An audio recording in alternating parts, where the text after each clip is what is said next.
Welcome back to Godless and Grounded. Religion has held a privileged place in human society for thousands of years.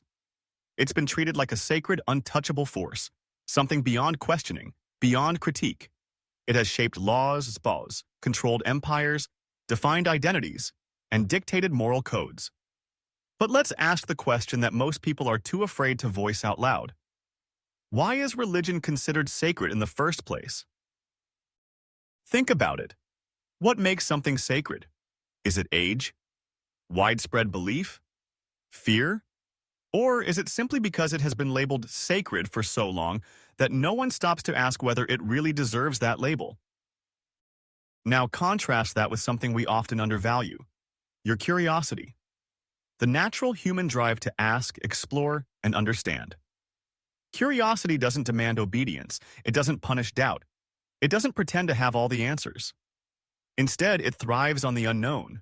It pushes you forward rather than keeping you in place.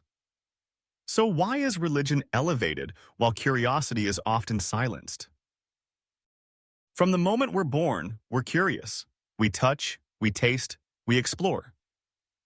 We ask why the sky is blue, why the stars shine, why we're here. But the moment we step into religious instruction, whether it's at home, school, or a place of worship, that freedom is often restricted. Questions suddenly become threats. Doubt becomes a flaw. And blind faith becomes a virtue. You're told not to question the sacred. You're told that truth has already been revealed and that your role is simply to accept it. You're taught that mystery is holy and curiosity is dangerous. But is that really how knowledge works? Is that how truth is discovered? By silencing inquiry? Let's look at history. Every major scientific breakthrough came from curiosity, not from religion. When people believed the earth was flat, it was curiosity that proved otherwise. When people believed illness was caused by sin or demons, it was curiosity that led to medicine, sanitation, and vaccines.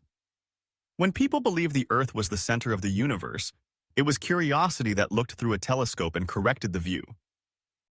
Religion, on the other hand, often resisted these advances. Galileo was persecuted by the church not because he was wrong, but because he was right, and dared to challenge what was sacred. Bruno was burned alive for daring to say the universe might be infinite. Darwin's theory of evolution was rejected by many, not because of lack of evidence, but because it threatened the comforting story of divine creation. Even today, in some religious schools, evolution is either not taught at all or ridiculed as false, despite overwhelming scientific support. Why? Because religion often fears curiosity. It prefers certainty over questioning, simplicity over complexity, obedience over exploration.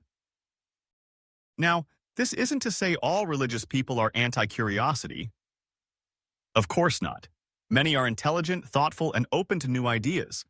But religion as an institution, as a power structure, has a long history of suppressing questions that threaten its authority. And this suppression often begins early in life. Children are incredibly curious, but when they ask, "Why do we believe this?" or "What if another religion is right?" or "Why can't I see God?" they're often told, "Don't question. That's just how it is. It's tradition. It's the Word of God." These aren't answers, they're roadblocks, and over time, curiosity gets replaced with fear. Not because the questions are bad, but because the system can't afford honest answers. But curiosity never truly dies. It just waits, sometimes for years, sometimes decades. And when it finally reawakens, when someone finally dares to ask again, it can be both liberating and terrifying. Imagine you were raised your whole life to believe that a single holy book holds all truth, that every word in it is perfect, that doubting it is sinful. But then one day, you start reading it carefully, really carefully, and you find contradictions. You find violence. You find strange rules, outdated morals, and scientifically impossible claims. Suddenly, the sacred doesn't feel so sacred anymore. You begin to ask, if this book isn't perfect, what else isn't perfect? If this belief is flawed, what other beliefs are flawed?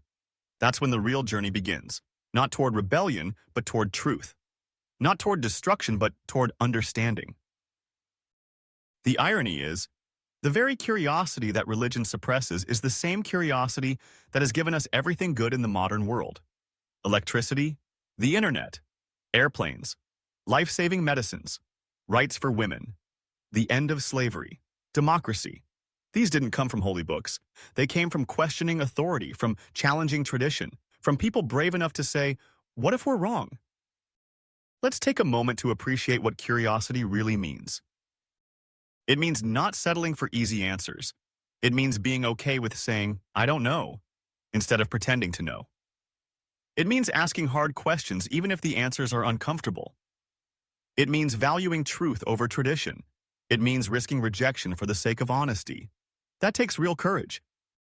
And what does religion offer in return? Often, it offers stories, old stories. Stories that try to explain the world using the limited understanding of ancient tribes. Stories written before people knew what germs were or what galaxies were, or even that other continents existed. Are we really supposed to base our entire worldview, our morality, our science, our ethics, on stories written thousands of years ago by people who thought disease was caused by sin? This doesn't mean those stories are all bad. They may contain wisdom, poetry, moral lessons. But when they're treated as absolute truth, beyond questioning, they become dangerous. They become shields against curiosity, and that's when religion stops being a personal belief system and starts becoming a control mechanism. And that control isn't always obvious. It appears when children are taught that questioning God will lead them to hell. It appears when women are told to obey men because God said so. It appears when people are taught to distrust outsiders, to reject science, to vote a certain way. Not because it makes sense, but because their religion commands it. Curiosity challenges all of that. Not by shouting, not by mocking, but by calmly asking, why? Why is this right? Why do we believe this? Why should I accept this without evidence? Why can't we change? And here's the beautiful thing. When we make curiosity sacred, the world opens up. We realize that morality doesn't come from holy books. It comes from empathy, from reasoning, from understanding the consequences of our actions. We realize that meaning doesn't have to be handed down from above. It can be created, discovered, built through relationships, passions, art, knowledge. We realize that wonder doesn't end when we stop believing in gods. It expands. The universe becomes more vast, more mysterious, more awe-inspiring when we stop pretending we already have all the answers. Some people fear that without religion, life becomes meaningless, but that fear is based on a misunderstanding. Religion offers fixed meaning, answers written in stone. But curiosity offers living meaning, meaning that grows, evolves, adapts. It's harder. It requires more effort, but it's also more honest, more real. And real is what we should strive for. Not comforting lies, not inherited beliefs, not sacred texts that demand silence, but truth, messy, complex, ever-changing truth. That's what makes life rich. That's what makes us human. So the next time someone tells you religion is sacred, ask why. Ask what makes it more sacred than your desire to learn.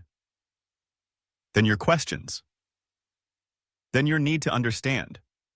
Sacred should mean something worth protecting. And what could be more worth protecting than your mana, your freedom to think, your right to question, your ability to grow? Religion isn't sacred, it's a set of ideas. And like any ideas, they should be open to criticism, to revision, to rejection if they don't hold up. What is sacred, what truly deserves reverence, is your curiosity. It's what brought you to this video. It's what made you wonder. It's what refuses to settle for inherited answers. So stay curious. Don't apologize for asking questions. Don't be ashamed of doubt. Doubt is a sign of intelligence. Curiosity is a sign of life. And every step humanity has taken forward has been because someone dared to say, I'm not satisfied with what I've been told. I want to know for myself. Religion may try to silence that voice, but you don't have to let it. Because in the end, the most powerful thing you can do isn't to believe without question, but to question without fear. And that is sacred.